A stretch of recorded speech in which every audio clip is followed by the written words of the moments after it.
A powerful millionaire humiliated his cleaning lady, accusing her of theft and trying to pull a scam after discovering she was pregnant.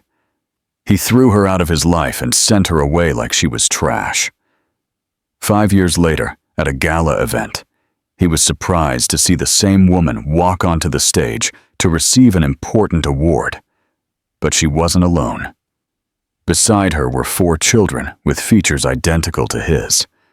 When the entire auditorium discovered the truth, the story took an unexpected turn that will surprise you. Subscribe and comment from where you are listening. The Price of a Lie. The fine May rain turned the city into an impressionistic painting, where the lights of the buildings dissolved into golden brushstrokes on the wet asphalt. On the 20th floor of St. Clara's Hospital, Lucia Hale adjusted her white lab coat for the 3rd time in 5 minutes, watching through the panoramic window as the traffic snaked through the avenues like pulsing veins of the city. 5 years. 5 years since she had set foot in these upscale neighborhoods, since she had breathed the rarefied air of the privileged. Now, at 30, she was no longer the young cleaning lady in a worn-out uniform and timid dreams. She was a doctor. Dr. Lucia Hale, a pediatrician specializing in neonatology, with a full residency at the hospital and a resume that made even the most experienced colleagues respect her. But her heart was still beating fast.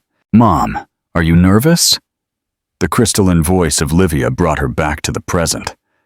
The 4-year-old girl, blonde like her, held the hem of her lab coat with her small fingers, her blue eyes watching her with that unnerving perception that only children possess. "A little bit, my love." Lucia crouched down to her daughter's level, smoothing her golden curls. "Mommy is going to receive an award today. It's important." "Are you going to be famous?"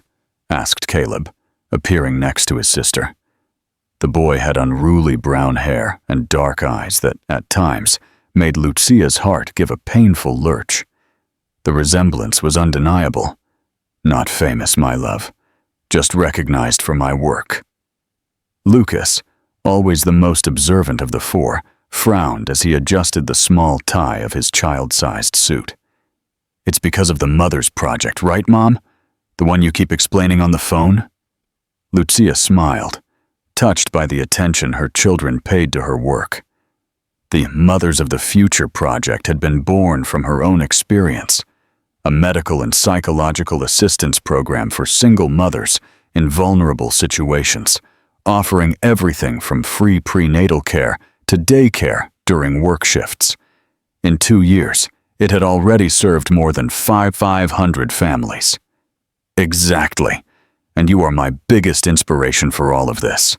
Laura, the most sensitive and quiet of the quadruplets, slowly approached and kissed her mother's cheek. "We'll cheer for you downstairs, Mom. Aunt Carmen said she's going to record everything on her phone." Carmen, the 62-year-old neighbor who had become a grandmother by heart, waved from the armchair in the corner of the VIP waiting room. She was the only person Lucia fully trusted with the children. "Ready, darling." Carmen stood up, adjusting her bag. "They're going to start calling the honorees soon." Lucia took a deep breath. The annual charity event at St. Clara's Hospital brought together the city's medical and business elite. Sponsors, directors, renowned doctors, and also some faces she preferred not to encounter. But she couldn't run forever. Not when she had built a solid career with her own sweat. They went down to the main auditorium. The atmosphere was a symphony of discreet elegance. A crystal chandelier, walls lined with noble wood, white flowers in imposing arrangements. The murmur of conversations mixed with the soft sound of a piano. Lucia recognized some colleagues, greeted authorities in the medical field, but maintained a professional, polished smile, protecting herself behind the mask she had learned to wear. The children settled in the second row, next to Carmen. Lucia was directed to the honorees area, near the stage. Her heart beat erratically, not only because of the ceremony, but because of the strange feeling of being watched. And she was. 3 rows away, Robert Foster had stopped breathing. At 30, he was still the same imposing man who dominated magazine covers, but his eyes carried a melancholy that didn't exist 5 years ago. His impeccable designer suit couldn't hide the weight he carried on his shoulders. Since he had fully taken over the family business after his father's death, he had become even more reclusive, even more lonely. But none of that mattered now. It was her, Lucia Hale, the woman he had never been able to forget, who visited his dreams every night, who was the measure for all others, and that's why they all seemed empty. She was different, not just because of the years that had passed, but because of a new energy. There was a confidence in her posture, a silent authority in the way she greeted people. Her blonde hair fell in soft waves over her shoulders, framing a face that had matured, but remained as beautiful as in his memory. And then it happened. The hospital director took the stage to begin the awards. Robert, as one of the biggest sponsors, should have been paying attention, but his eyes were fixed on her, until he heard. And now we invite to receive the Innovation in Social Medicine Award, Dr. Lucia Hale, for the creation and implementation of the Mothers of the Future project. The world stopped. Lucia got up gracefully, adjusting her lab coat, and walked toward the stage. Each step was a lesson in dignity, each movement a silent declaration that she had won. Robert felt a mix of pride and despair pierce his chest like a blade. When she reached the microphone, her voice was clear and firm. I received this award not only as a doctor, but as a woman and a mother.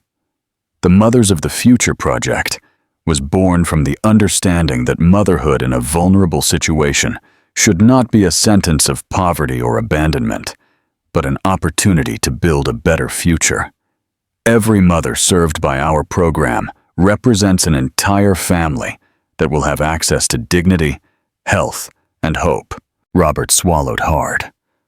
The woman on stage was the same one he had loved, but she was also someone completely new, a warrior who had turned pain into purpose. I dedicate this award to my greatest inspirations, Lucia continued, her eyes searching the second row. To my 4 children, who taught me that love is the most powerful force in the universe. 4 children. Robert followed her gaze and felt the floor disappear under his feet. 2 boys and 2 girls, all approximately the same age, all with features he knew intimately. The unruly brown hair of one of the boys, the intense dark eyes, the shy smile of the youngest, the golden curls of the girls. It was not possible. It was. When Lucia came down from the stage, holding the trophy, the children ran towards her. The more talkative boy, Caleb, he could hear, yelled, "Mom, you were incredible!"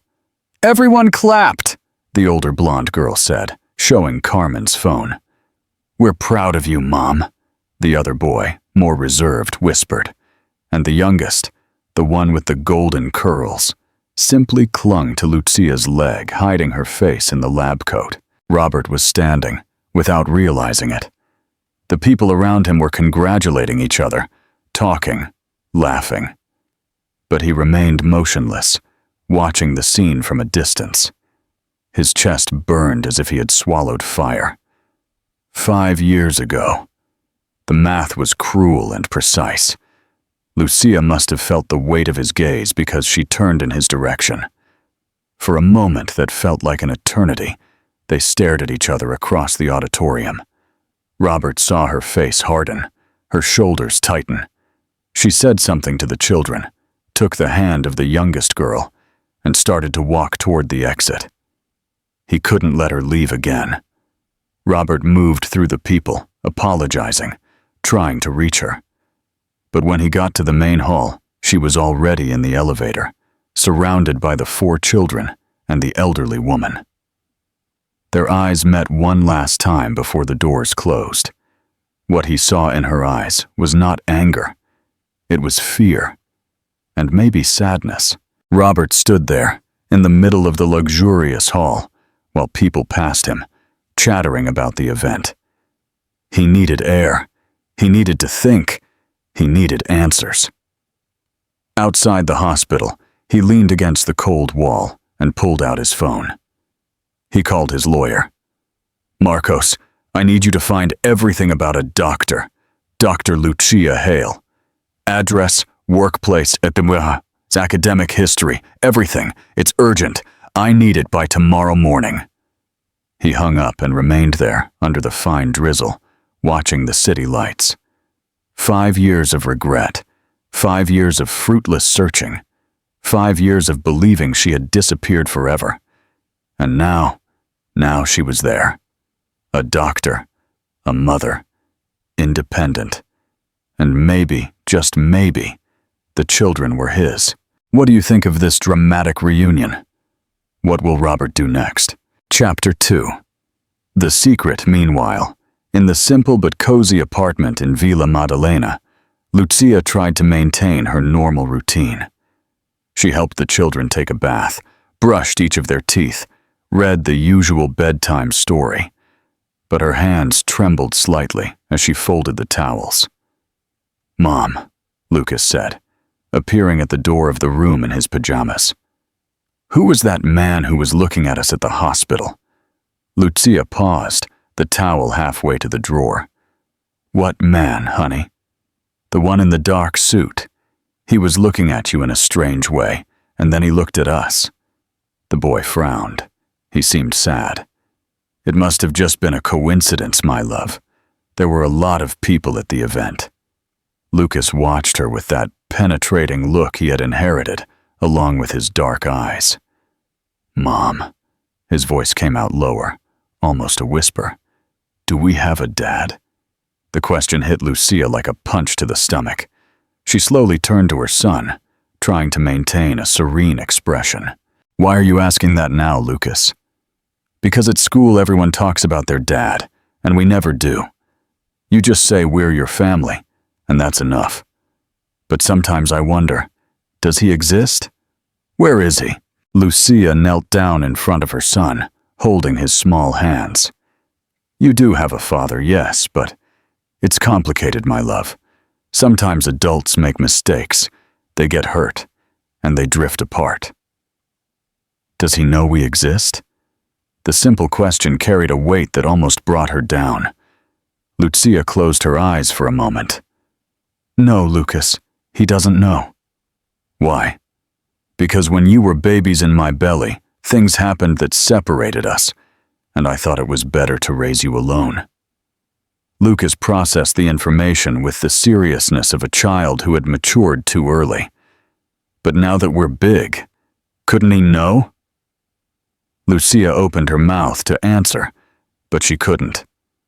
How to explain to a 4-year-old that his father had thrown her out of the house, calling her a thief? How to say that she had built an entire life without him, precisely to protect her children from that rejection? It's too complicated to understand now, my love. But I promise that when you grow up a little more, I will explain everything. Lucas nodded, but she could see that the answer did not completely satisfy him. "Can I sleep with you tonight, Mom?"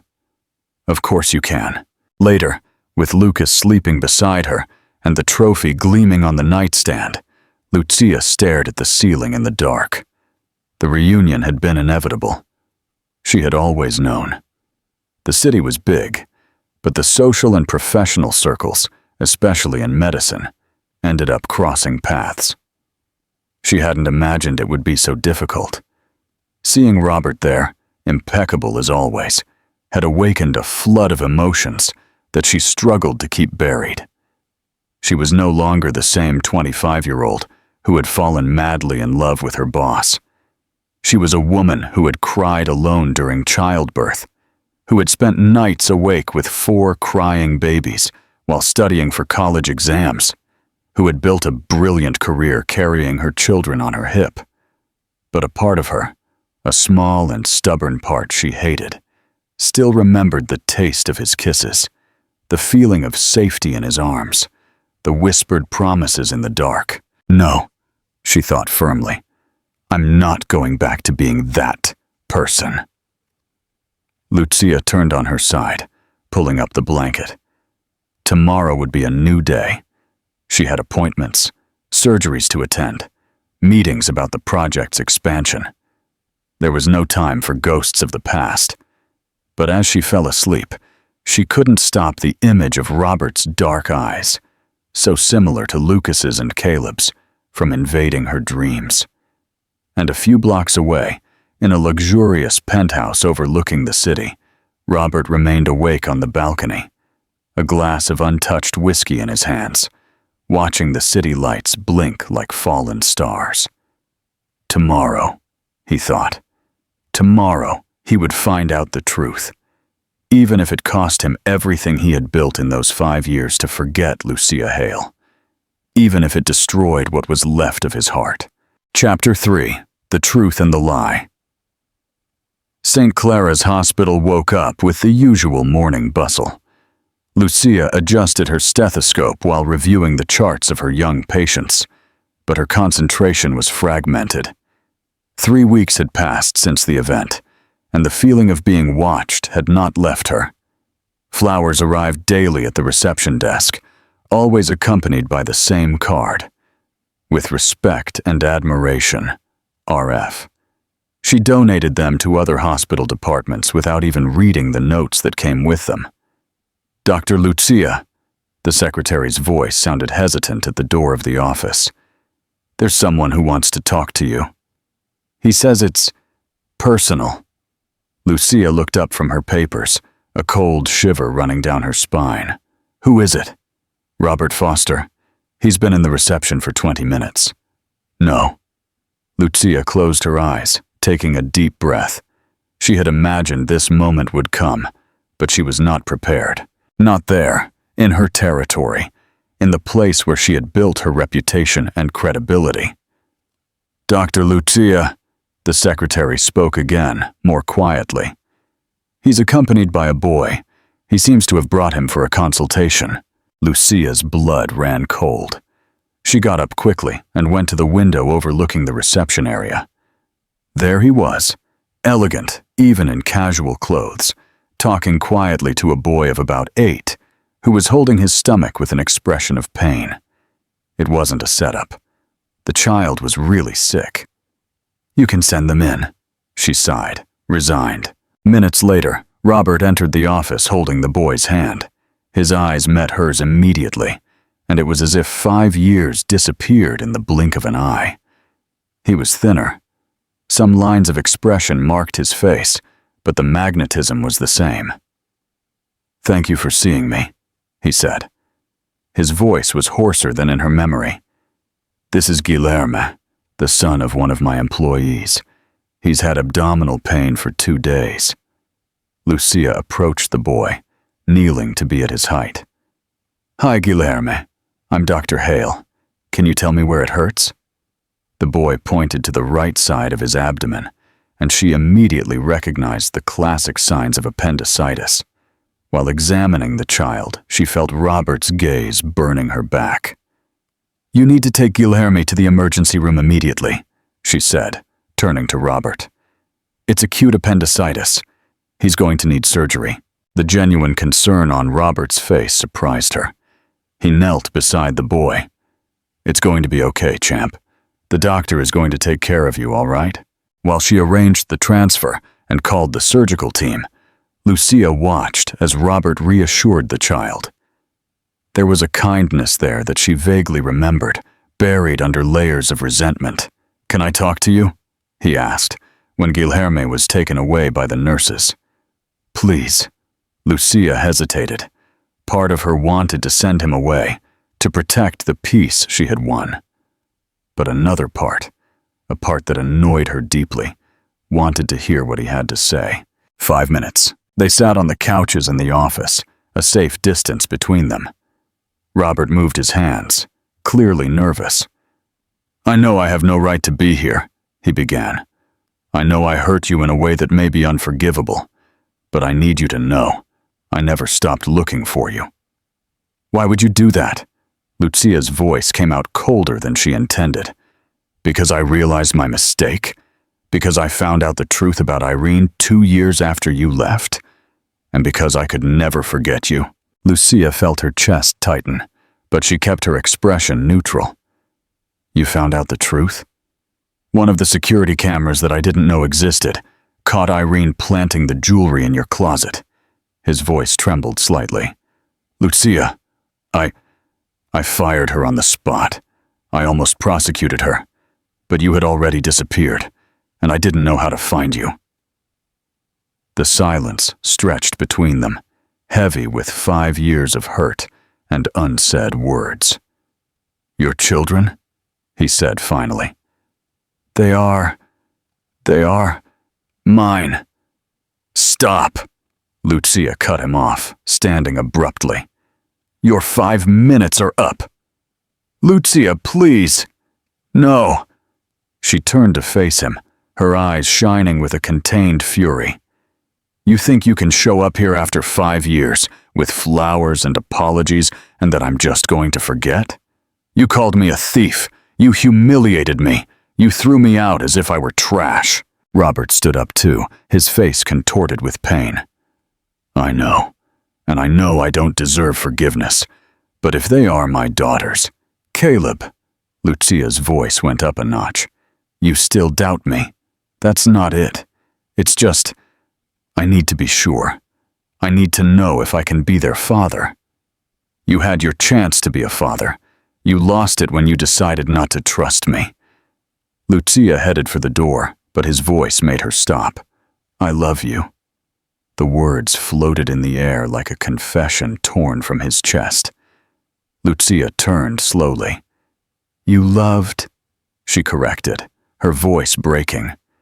You loved a naive cleaning lady who believed in fairy tales.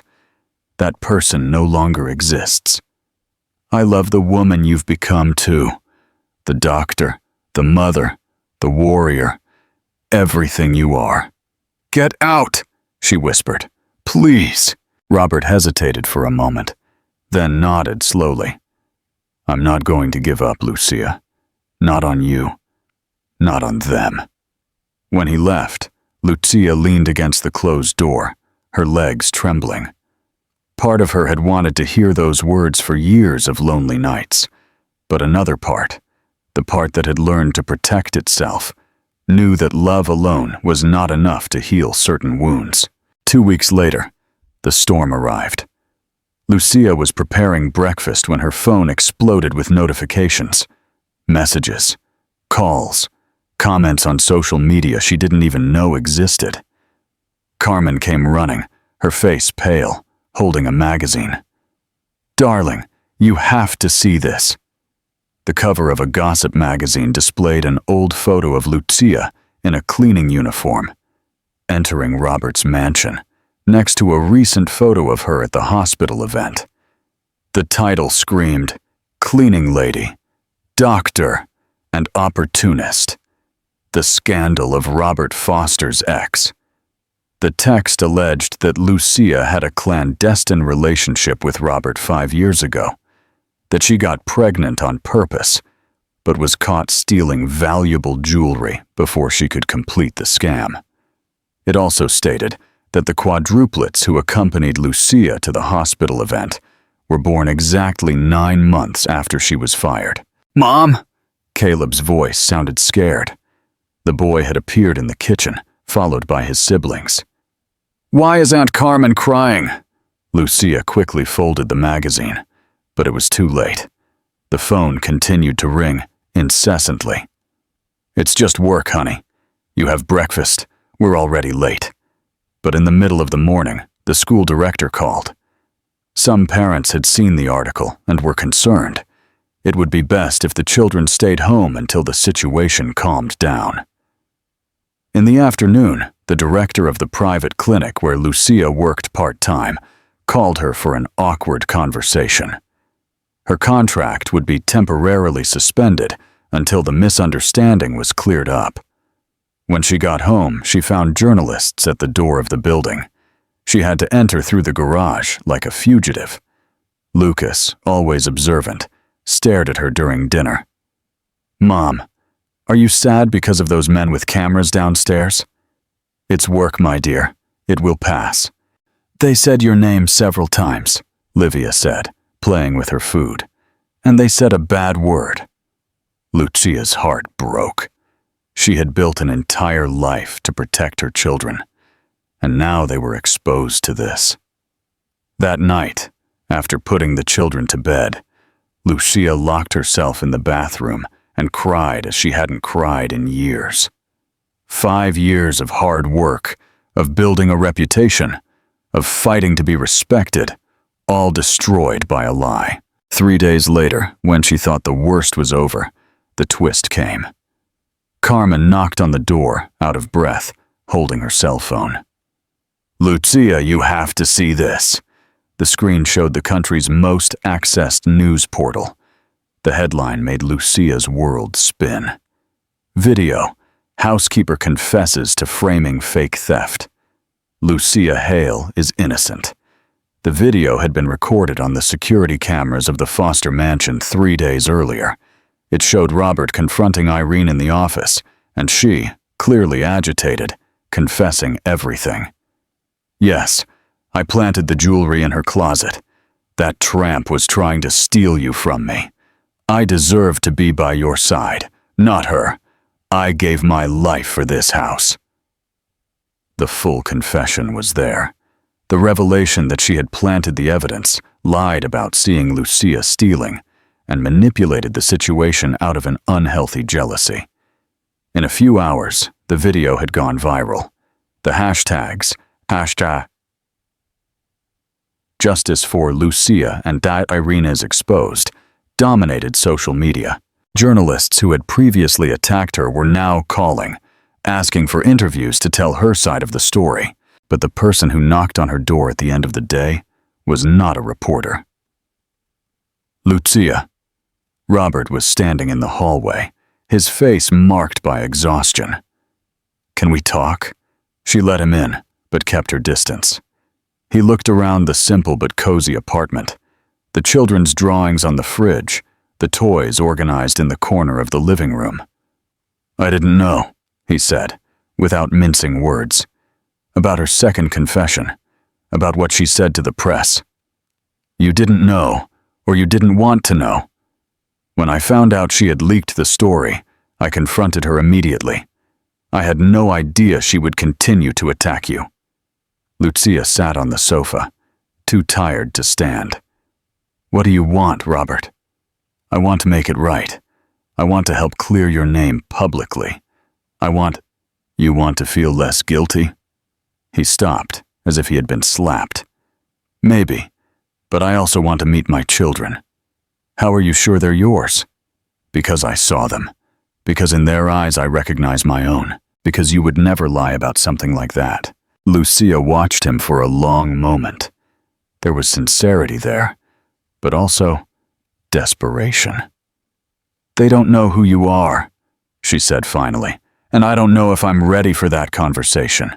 I can wait. I can earn their trust slowly, and yours too, if you give me a chance." "A chance for what?" "To be the father I should have been from the beginning. To be the man you deserved 5 years ago." Before Lucia could answer, Lara appeared in the living room, rubbing her sleepy eyes. "Mom, who is he?" Robert froze. It was the first time he had seen one of his daughters up close. Lara had Lucia's golden curls, but something in her expression, in the way she tilted her head, was pure paternal inheritance. "He's a friend of Mommy's, honey. Go back to bed." "Hi," Robert said, softly, kneeling down to the girl's level. "I'm Robert." Lara observed him with the natural curiosity of children. "You're handsome," she declared with the brutal honesty of a 4-year-old. "You look like Caleb." Robert's heart almost exploded in his chest. "I do?" he managed to say, his voice choked. "You do. You have the same eyes." She turned to Lucia. "Mom, can I show him my drawing?" Lucia hesitated, but nodded. Lara ran to her room and returned with a sheet of paper full of colorful scribbles. It's our family, she explained to Robert, pointing to 5 stick figures. This is me. This is Livia. This is Caleb. This is Lucas.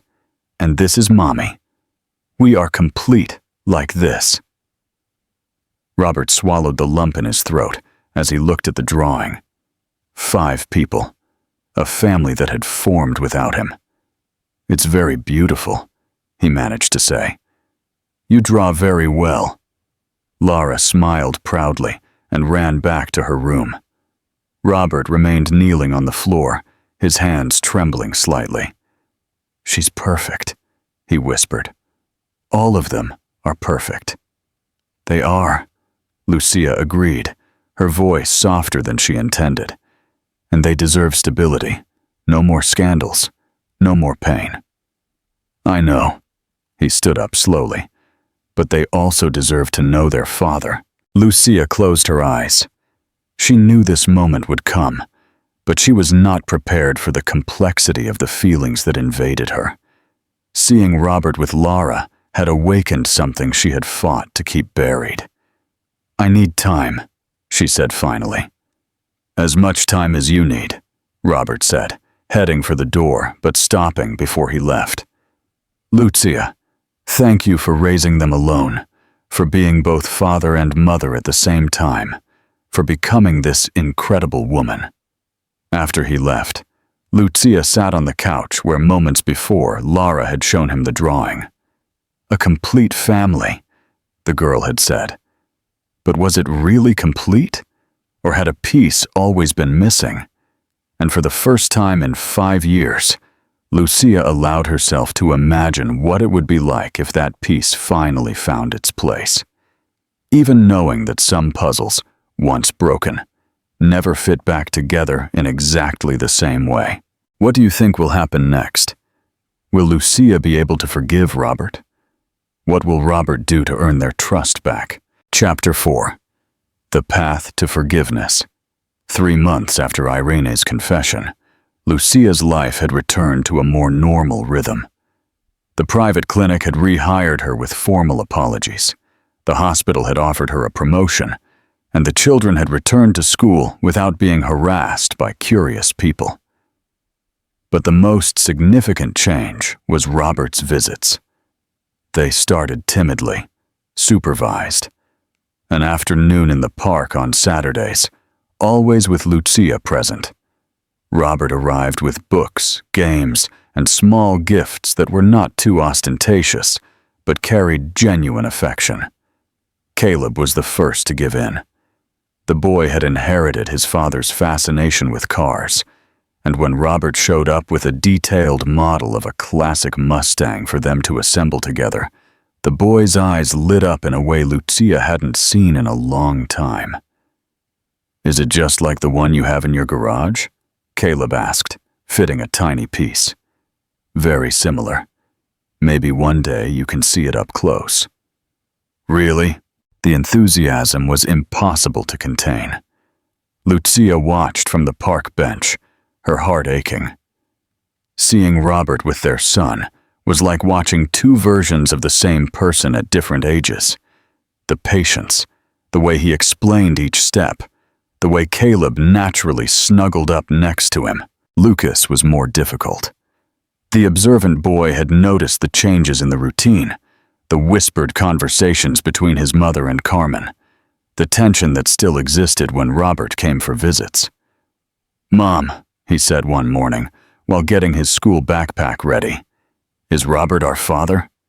Lucia almost dropped her cup of coffee. She had rehearsed this conversation 1,000 times, but when the moment came, the words escaped her. "Why are you asking that, honey?" "Because he looks at us the same way you do, and because when he smiles, he looks just like Caleb." Lucas stared at her with that disconcerting seriousness. "And you look different when he's here." "Different how?"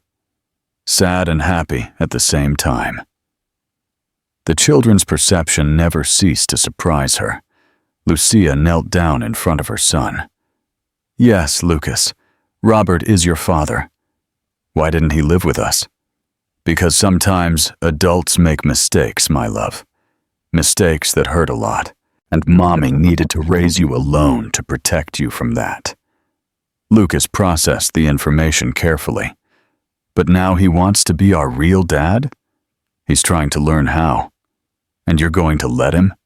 The simple question carried an immense weight. Lucia took a deep breath. I'm learning too, honey. To forgive, to trust again. It's difficult for adults sometimes. Lucas nodded, as if he perfectly understood the complexity of human feelings. But can I call him Dad? The question hit Lucia like a sweet and sharp blade at the same time. If you want to, you can.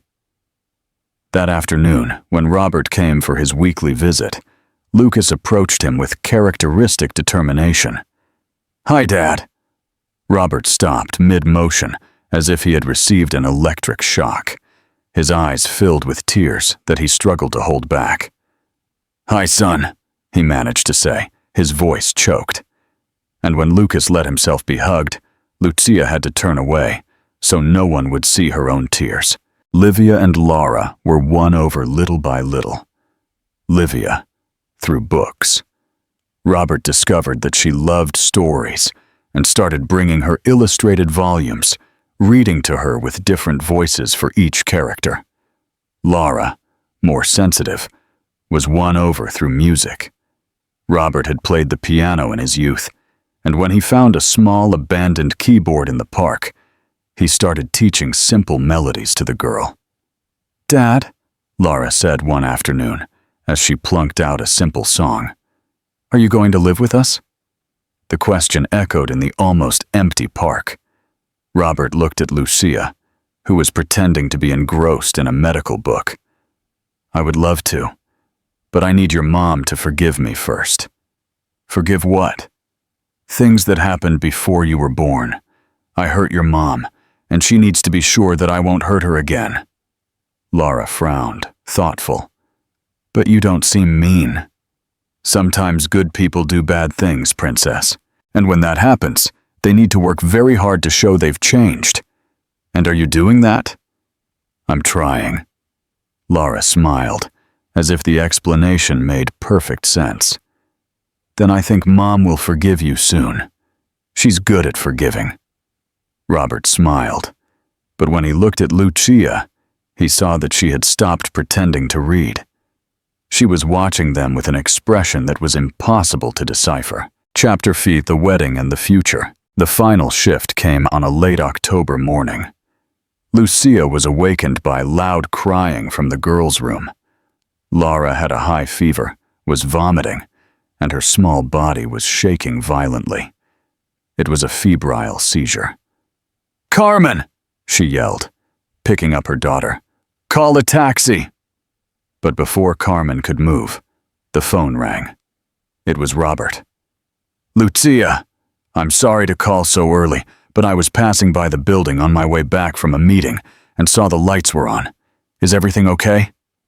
Lara is sick. I need to take her to the hospital now. I'm coming up. In 2 minutes, he was at the door. He saw a desperate Lucia holding an unconscious Lara, and he didn't hesitate. My car is downstairs. Let's go. The drive to the hospital was a blur of sirens, whispered prayers, and an ambulance meeting them halfway. Lucia held her daughter in the back seat, checking her vitals, while Robert drove with surgical precision through the empty streets. It's going to be okay, he repeated, more to himself than to her. It's going to be okay. At the hospital, while Lara was being attended to by the medical team, Robert stayed in the hallway. He didn't try to console Lucia with empty words. He just stood there, a solid presence, in case she needed him. At 5 a.m, when the doctors confirmed that Lara was stable, just a strong virus, nothing serious, Lucia finally collapsed. 5 hours of tension, fear, and adrenaline came out in desperate sobs, and Robert hugged her. He didn't ask for permission, didn't hesitate. He just wrapped his arms around her and let her cry on his chest, as she had done so many times 5 years ago. I almost lost her, Lucia sobbed. If it had been something more serious. But it wasn't. She's fine. She's strong, just like her mother. I'm so afraid, Robert, of not being enough, of failing them. You are the best mother I have ever seen, he said, gently brushing her hair from her face. And you are no longer alone. When Laura woke up a few hours later, she found her parents sitting together by the bed. Not hugging, but close. United by their concern and love for her. Dad, the weak voice whispered. You stayed here all night? I did, and I'll stay as long as you need me to. And whenever I get sick? Always. And on other days, too. Robert looked at Lucia, who for the first time in months didn't immediately look away. If your mom lets me, he said, if she thinks I deserve a chance. Laura turned to her mother with that seriousness that was sometimes startling. Mom, do you think he deserves it? Lucia was silent for a long moment, watching Robert's tired face, the way he held Laura's small hand with infinite delicacy. I think everyone deserves a second chance, she said finally, if they prove they've changed. And has he proved it? He's proving it. Robert closed his eyes as if saying a silent prayer. Then I think Mom will forgive you soon. She's good at forgiving. Then I guess I have to learn faster, he laughed. What do you think will happen next? Do you think they will get married? Or will they just be co-parents? 6 months later, the family was in therapy. Dr. Marina was a psychologist specializing in family reconstruction, and the sessions happened once a week, sometimes with everyone together, sometimes just with Lucia and Robert. How do you feel about the forgiveness process? Dr. Marina asked in a session with just the adults. It's harder than I imagined, Lucia admitted. It's not just about forgiving what happened. It's about learning to trust again, to believe that it won't happen again. And you, Robert? I understand her hesitation. I broke her trust in a terrible way, but I'm willing to work for as long as it takes to rebuild it. And how are the children dealing with all this? Better than us. Lucia laughed. Sometimes they're more mature than adults. It was true. Caleb had started inviting Robert to school meetings. Lucas asked for help with his math homework. Livia showed him her new drawings. Laura simply snuggled up on his lap during movies, as if she had always done that. Maybe, Dr. Marina suggested, you're ready for the next step. What would that be? Robert asked. Living together, not as a couple necessarily, but as a family. Lucia felt her stomach turn. I don't know if I'm ready. It doesn't have to be forever, the psychologist continued. It can be an experiment for a few weeks to see how it works in practice. Robert leaned forward in his chair. I would buy a new house, for all of us. Not my house, not yours. A new place that would be ours. And if it doesn't work out, then I'll move out, he said simply, and we'll continue with the visits as before. Lucia looked out the office window, watching the people pass on the street. Families, couples, children, normal lives, without the complexity that hers carried. Can I think about it? Of course. That night, Lucia gathered the children in the living room. It was time for a serious conversation. What do you think about moving to a new house? A house where Dad would live with us? The reaction was instantaneous. Caleb jumped off the sofa. Lucas smiled openly. Livia clapped her hands, and Laura threw herself into her mother's lap. Really, Mom? Caleb asked. A house with a big yard and a room for each of us? Livia completed. Slow down, Lucia laughed. Let's take it slowly. It would be an experiment first, to see if we can be a real family. We already are a family, Lucas said, pragmatic as always. We just need Dad to live with us officially. What if you fight? Laura asked, worried. If we fight, we'll talk and work it out, like families do, And if you can't work it out? Lucia hesitated. It was the question she herself was asking. Then we'll find another solution. But I promise that you will always have a mom and a dad, living together or apart. And the children looked at each other, as if having a silent conversation. We want to try, Lucas said, speaking for all of them. We want a complete family. The house Robert bought was in a quiet neighborhood in the West Zone. It was not a mansion, but it was spacious, with a large yard, 4 bedrooms for the children, an office for Lucia, and a music room where Robert had installed a real piano. The move happened on a Saturday morning, with the help of Carmen and some friends. The children ran through the new house, choosing rooms, exploring every corner with characteristic excitement. "Mom!" Caleb yelled from the backyard. "There's a swing set and a small pool," Livia completed. Lucia watched everything from the porch, her heart divided between joy and apprehension. Robert approached, carrying the last box. "Regretful, terrified," she admitted. "But not regretful at all. It's a beginning." On that first night, after putting the children to bed in their new rooms, Lucia and Robert sat on the porch, watching the city lights. "Thank you," she said suddenly. "For what?" "For not giving up. For persisting even when I made everything difficult." "You had every right to not make it easy," he replied. "I know. But still, thank you." They were silent for a moment, listening to the night sounds of the neighborhood. "Lucia?" "I love you. Still do. Always have." She closed her eyes, letting the words sink into her chest. "I know," she whispered, "and I'm learning to love again, to trust in love." "We can learn together?" "I think so." And for the first time in 5 years, when Robert held out his hand, Lucia took it. A year later, in the same auditorium at St. Clara's Hospital, where everything had begun, Lucia took the stage again. This time, not to receive an award, but to give a talk on resilience and family reconstruction. The Mothers of the Future project had expanded to 5 hospitals.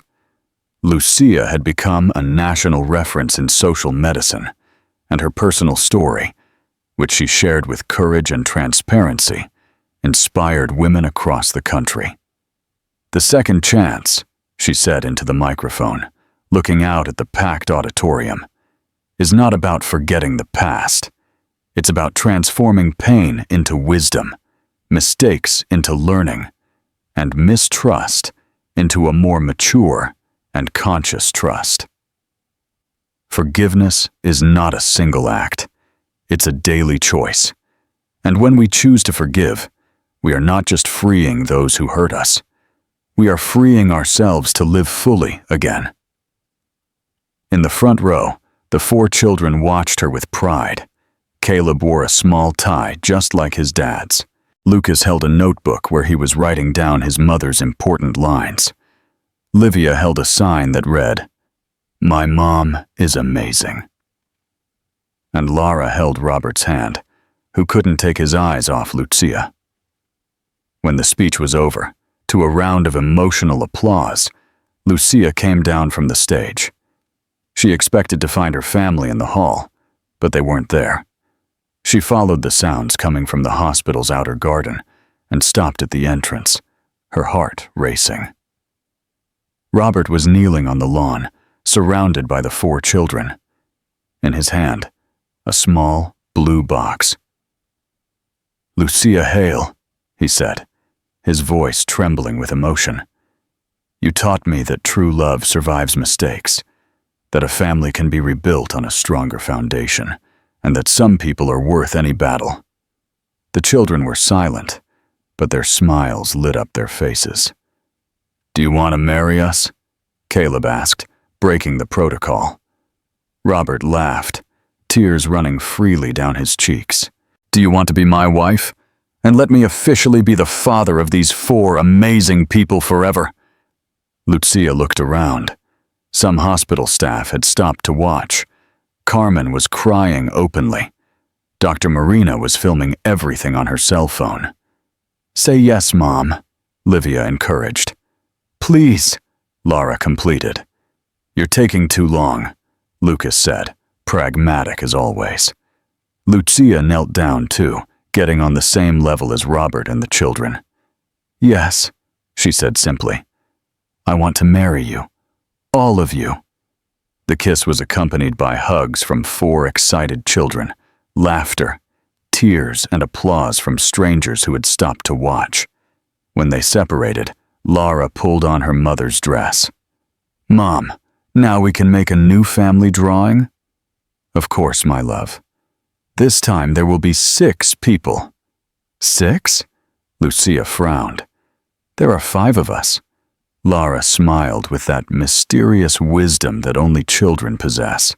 It's because when people really love each other, someone else always comes along to love too. And as if it were a prophecy, 8 months after the wedding, Lucia found out she was pregnant with twins. But that's another story.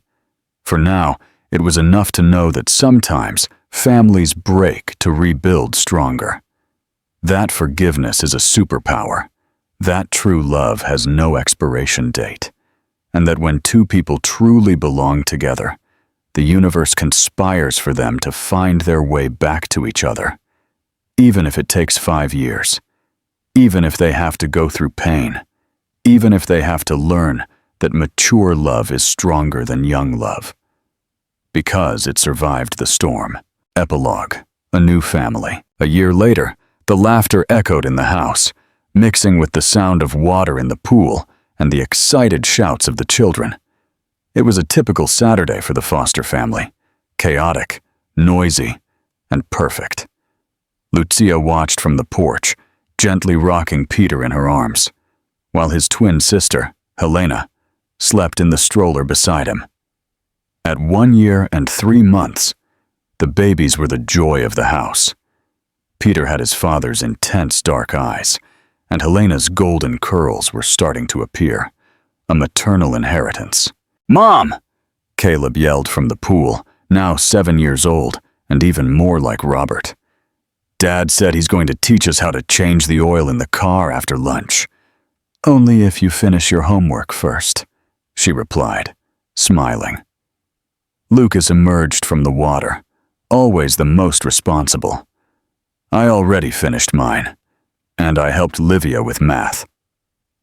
Livia, who had discovered a passion for books that rivaled her love for drawing, waved from the lounge chair where she was reading a graphic novel. "I finished too, and I drew a new family picture for the teacher." "How many people this time?" Lucia asked, remembering Lara's prophecy. 8, the girl replied proudly, counting Grandma Carmen and Grandpa Miguel. Miguel, Robert's father, had reappeared in his son's life after the birth of the twins. The 65-year-old man, who had withdrawn after his wife's death, found a new purpose in the noisy, numerous family. He visited every week, always with gifts and stories to tell. Lara, the 6-year-old philosopher, was sitting on the edge of the pool, swinging her feet in the water, observing everything with that characteristic, thoughtful look. "What are you thinking about, Princess?" Robert asked, coming out of the kitchen with a tray of lemonade. "I was remembering when we weren't a complete family," she said, serious. "It seems like a long time ago." "It does," he agreed, sitting beside her.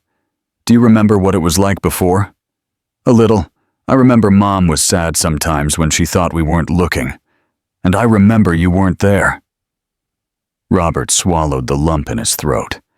Even after 2 years of marriage, there were still moments when the reality of almost losing all of this hit him like a punch. "And how do you feel now?" Lara smiled, with that illuminated way that melted hearts. Complete, as if all the pieces of the puzzle are in the right place. On the other side of the yard, Carmen appeared carrying a shopping bag. "Grandma's here!" the children shouted in unison, running to greet her.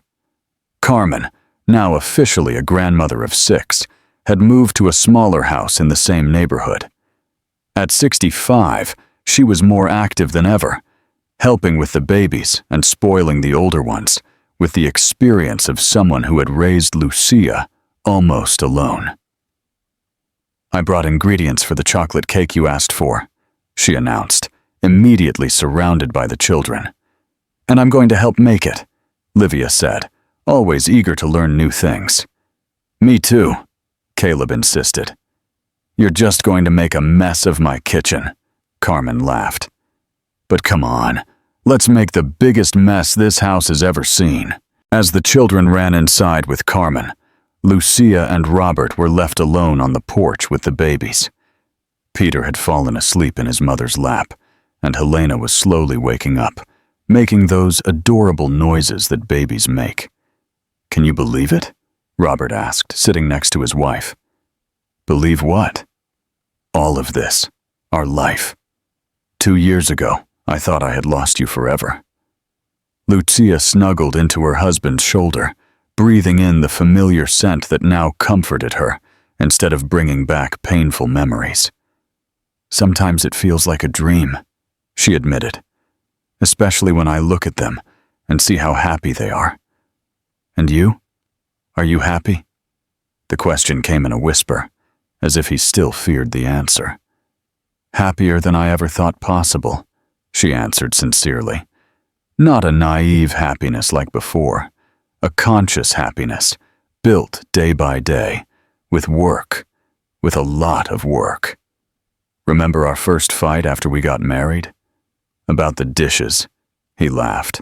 "You said I was trying to buy your forgiveness by washing all the dishes, and you said I was nitpicking because I couldn't accept that you had really changed. And we were both right. That's why it worked, because we stopped trying to be right and started trying to be together." Helena started to fuss, and Robert reached out to pick her up. "Come here, princess. Daddy's here." Watching her husband with their daughter in his arms, Lucia had one of those moments of deep gratitude that sometimes surprised her. Life had taught her that mature love was different from young love. Less fiery, perhaps, but much more solid. Built on honesty, genuine forgiveness, and the daily choice to be dedicated to one another. "Robert, thank you. For what this time? For fighting for us. For not giving up when I made everything difficult. For becoming the man I needed you to be." He leaned in to kiss her, a soft kiss that carried years of history, forgiveness, and fulfilled promises. "And thank you," he whispered against her lips, "for giving me a second chance, for raising these amazing people alone, for becoming this extraordinary woman." "Mom! Dad!" Lucas's voice interrupted them. "Grandma Carmen says you have to come see something." They went into the house to find an organized chaos in the kitchen. Carmen was coordinating Operation Cake like an experienced chef, while Caleb mixed ingredients with scientific concentration. Livia decorated cupcakes with artistic precision, and Lara licked the batter spoon with the seriousness of someone performing a task.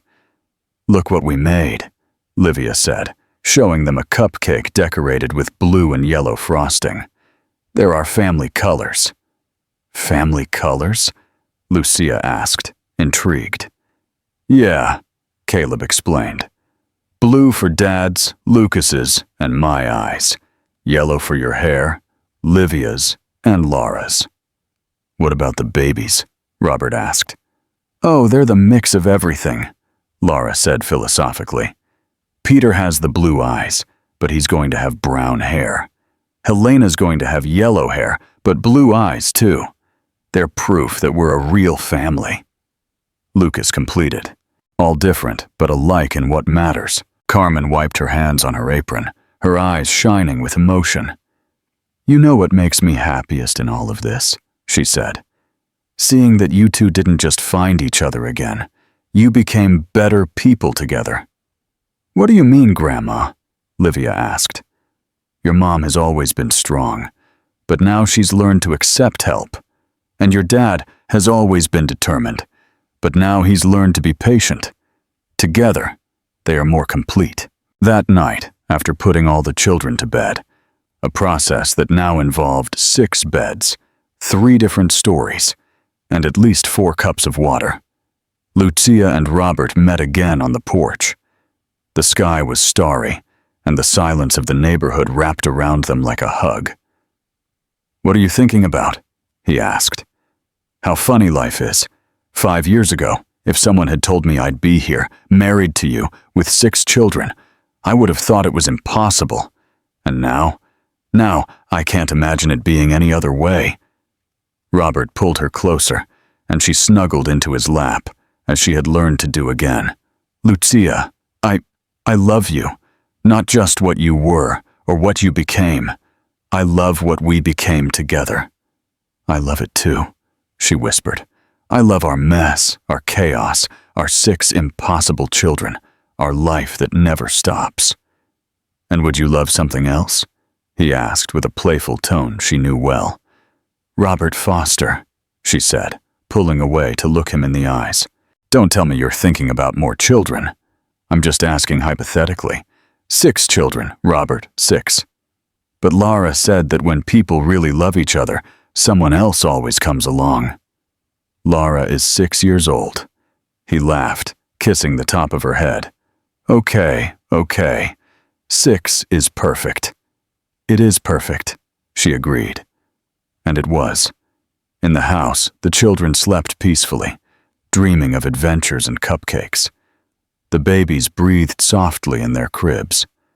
Carmen rested in her small house, happy to see the family she helped raise finally complete.